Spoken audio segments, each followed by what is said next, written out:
La méthode No Yo-Yo by Beauty Sané vous présente ce programme.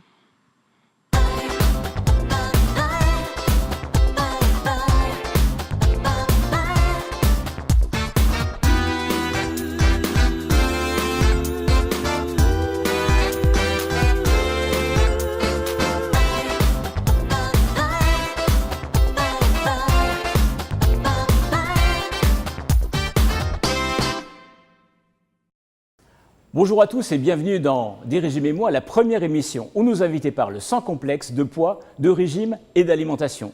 Quatrième volet de notre semaine santé, toujours en compagnie de Brice Morvan. Ce jeune cuisinier est tombé dans la gastronomie en étant petit, vu qu'il a tout appris de son papa. C'est ce que nous allons découvrir aujourd'hui. Brice, bonjour. Bonjour Sylvain. Comment allez-vous aujourd'hui? En pleine forme, toujours. Eh bien, comme je le disais, on va parler de votre enfance. Oui. Enfance culinaire, est-ce que vous vous souvenez des premiers goûts et des premières découvertes olfactives que vous avez eues en étant petit? Ah oui, j'ai pas mal de souvenirs d'enfance.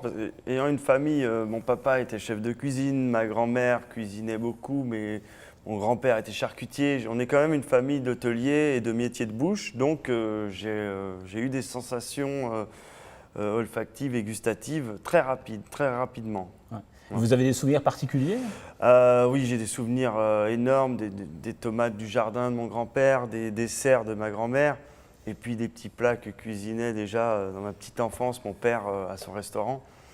Donc ça cultive un petit peu le goût, et donc c'est pour ça que j'ai voulu en faire un métier. Et dès le plus jeune âge, vous avez décidé d'être cuisinier ou c'est venu après? Alors, assez jeune quand même, à 7 ans, 7-8 ans, quand on commence à être un peu débrouillard avec ses mains, hein, on va dire ça comme ça, j'ai commencé à faire des gâteaux, des choses comme ça, mais c'était pas une voie, c'était pas encore ma voie. En fait, c'est plus tard, vers 16 ans, 16 ans que j'ai trouvé que c'était intéressant parce que c'était un métier à la fois physique, où on avait un contact avec les produits, et puis de réflexion parce qu'il fallait ajouter de la réflexion à tout ça. Il y a eu un autre événement un petit peu tragique, c'est que mon papa est décédé, j'avais 7 ans et demi, et je pense qu'en grandissant, j'ai voulu un peu reprendre le flambeau.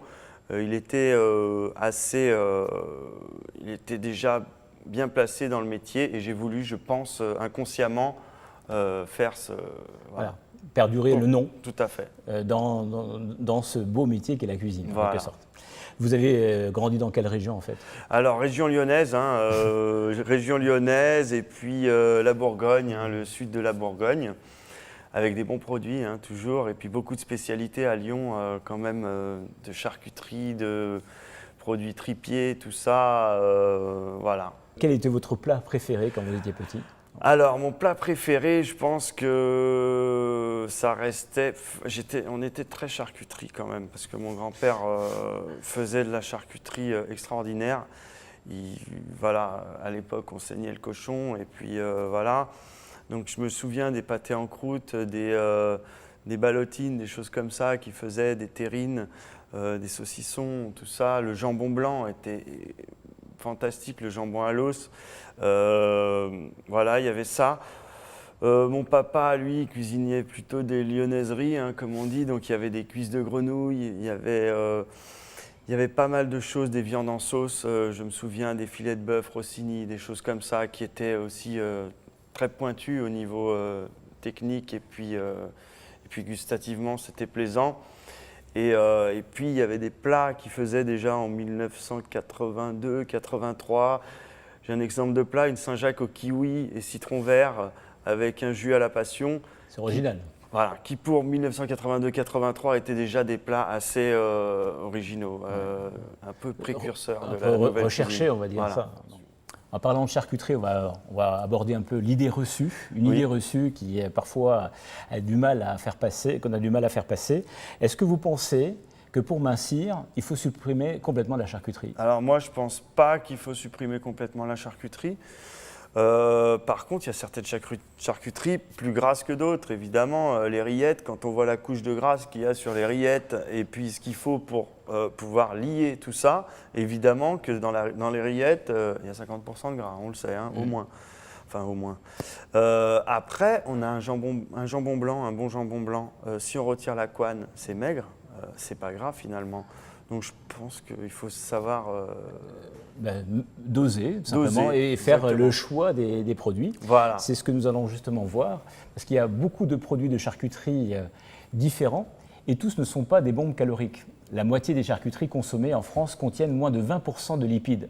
On peut donc s'octroyer du fromage de tête, de l'andouillette ou encore du jambon blanc, comme vous le disiez justement, à condition de ne pas consommer de viande ou de poisson dans le même repas, tout simplement. Donc il faut bien mesurer, mais on peut bien évidemment garder la charcuterie, même quand on essaie de faire attention à sa ligne. Ouais, oui.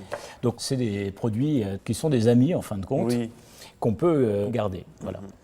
Et on vous voit sur une photo, qui sont les personnes qui sont avec vous? Alors, c'est mon grand-père et mon père. C'est marrant parce que je dois avoir 3 mois, 3, 5, je ne sais pas quel âge j'ai exactement, mais j'ai une fourchette dans la main. Oui, justement, la fourchette était prédestinée. Voilà, et mon papa est attentif à ça parce qu'il avait peur que je me coupe, Brice, vous êtes amateur de salade, vous en proposez également au comptoir de Brice. Oui. Eh bien, on va faire un petit test concernant justement les sauces qui accompagnent les salades, donc les fameuses vinaigrettes, et on va pouvoir se retrouver autour de notre bar pour faire un petit test. Très bien.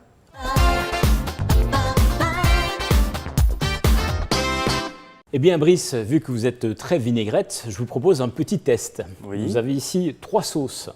Vous avez une vinaigrette légère, une vinaigrette classique et puis également une sauce crudité. Est-ce que vous pourriez nous classer ces 3 sauces de la plus calorique à la plus légère ? Alors, eh bien, je dirais la plus calorique, la vinaigrette classique. Ensuite, la sauce crudité. Et ensuite, la vinaigrette légère. La vinaigrette légère. Bon, alors c'était un peu facile parce que la vinaigrette légère, par son nom déjà, nous indique énormément d'informations. Mais par contre, il faut savoir qu'il y avait un petit piège. Effectivement, je suis tombé dedans. La sauce pour crudité qui est largement la plus calorique, vu que nous avons ici 450 kcal pour 100 grammes. Oui. Pour la vinaigrette classique, 380 kcal pour 100 grammes. Ah oui. Et la vinaigrette allégée, 250 kcal pour 100 grammes. C'est-à-dire que la vinaigrette légère est quasiment moitié moins calorique que la sauce crudité. Donc le piège, c'est qu'effectivement, il faut se méfier des dénominations des sauces. Parce que quand on parle de sauce crudité, très souvent crudité fait appel à légumes et voilà, on se dit c'est quelque chose de light. Donc il faut prendre le bon réflexe de pouvoir régulièrement lire les indications nutritionnelles qui sont sur les produits que vous achetez. Et puis, bien évidemment, la meilleure solution, c'est de préparer une vinaigrette chez soi. Voilà. Est-ce que vous avez une recette de vinaigrette facile à préparer? Alors, moi, j'ai une recette très très simple. Je prends du vinaigre balsamique, je coupe de l'échalote en tout petits morceaux, je la mets dedans. Je fais réduire légèrement, allez, on va dire 1/5 du vinaigre en le chauffant tout doucement. Donc je le fais réduire, il devient un tout petit peu sirupeux. Et après, je rajoute de l'échalote fraîche. Et à ça, un petit peu d'huile d'olive. Et voilà, on a une très très bonne vinaigrette. Sel, poivre, bien sûr. Et on a une très très bonne vinaigrette, très facile à faire. Là, je parle si vous avez du balsamique moyen. Si vous avez des grands balsamiques, ce n'est pas la peine de le réduire et de… Voilà, évidemment. Ouais. Donc ça permet de prendre un produit facile à trouver. De le travailler légèrement. Et de le travailler légèrement pour transformer au comptoir. Cette vinaigrette-là, tout le monde nous dit « Comment vous faites la vinaigrette ?» Et il n'y a rien de plus simple. Merci pour ces conseils, Brice, de vinaigrette. Merci. Eh bien, Dérégime et moi vous propose également une recette toute simple de vinaigrette légère pour 4 personnes. Eh bien, il suffit de prendre une cuillère à soupe de moutarde forte, une cuillère à soupe d'huile de votre choix, une cuillère à soupe d'eau et une cuillère à soupe de vinaigre. N'oubliez pas de saler un tout petit peu, de poivrer et d'agrémenter avec des herbes et d'autres épices. Vous connaissez cette recette light, Brice? J'en avais… Oui, on aurait pu faire ça. C'est vrai que, bon, il n'y a qu'un quart d'huile en gros dans cette recette. Donc, c'est vrai que c'est light. C'est light. Eh bien Brice, Des régimes et moi, c'est terminé pour aujourd'hui. Merci pour tous ces retours en arrière et ce partage de votre enfance. Merci. Et on va se retrouver demain pour faire quelque chose qu'on n'a pas trop l'habitude de faire en cuisine, c'est-à-dire du sport, même si on est debout toute la journée et que ça permet d'éliminer quand même quelques calories. Eh bien Brice, nous allons donc terminer cette émission avec le conseil bien-être du jour. Lorsqu'on marche, une étude récente a prouvé que plus on marche vite, plus on augmente la durée de vie. Par exemple, un homme de 75 ans qui marche à 1,5 km/h a une espérance de vie d'environ 4 fois plus faible que celui qui marche à 5 km/h. Conclusion, marchez vite, bonne journée et à demain.